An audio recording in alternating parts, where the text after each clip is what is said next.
जब अपने ही साथ छोड़ दें तब क्या करना चाहिए? यदि आज तुम्हारे अपने ही तुम्हारा साथ छोड़ चुके हैं, यदि जिनके लिए तुमने सब कुछ किया वही आज तुम्हें अकेला छोड़ गए हैं, तो इस उपदेश को अंत तक अवश्य सुनना, क्योंकि जो बात मैं आज बताने जा रहा हूँ उसे समझने के बाद तुम किसी के जाने पर टूटोगे नहीं, बल्कि पहले से अधिक मजबूत बन जाओगे। मनुष्य को सबसे बड़ा दुख शत्रु नहीं देता, बल्कि वो देता है जिसे वो अपना मानता है।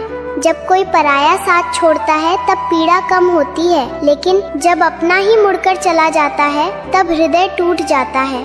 परंतु वत्स, याद रखो, हर जाने वाला तुम्हारा नुकसान करने नहीं आता। कुछ लोग इसलिए चले जाते हैं ताकि तुम्हें ये समझ आ सके कि तुम्हारी सबसे बड़ी शक्ति किसी दूसरे का सहारा नहीं, बल्कि तुम्हारा अपना धैर्य है। यदि कोई तुम्हें छोड़कर चला जाए तो उसके पीछे भागना मत, बार बार उसे मनाना मत।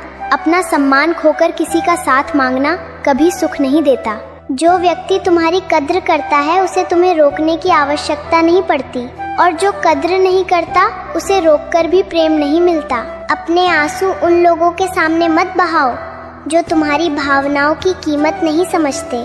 अपने समय को शिकायतों में मत गवाओ, उसी समय को स्वयं को बेहतर बनाने में लगाओ। ज्ञान बढ़ाओ, अपने कर्म सुधारो, अपने परिवार का सम्मान करो और अपने लक्ष्य पे चलो। जीवन का एक नियम है, जब एक दरवाजा बंद होता है तब ईश्वर तुम्हारे लिए दूसरा मार्ग भी तैयार कर रहे होते हैं। लेकिन जो व्यक्ति हमेशा पीछे मुड़कर देखता रहता है उसे सामने खुला हुआ रास्ता दिखाई नहीं देता।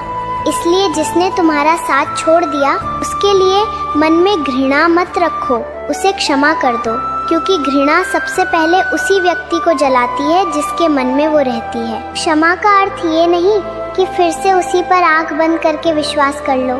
इसका अर्थ केवल इतना है कि उसके कारण अपने मन की शांति मत खो। तुम्हारा मूल्य इस बात से तय नहीं होता कि कितने लोग तुम्हारे साथ हैं। तुम्हारा मूल्य तुम्हारे चरित्र, तुम्हारे कर्म और तुम्हारे धैर्य से तय होता है। यदि ईश्वर तुम्हारे साथ हैं तो अकेलापन भी तुम्हें मंजिल तक पहुंचा सकता है।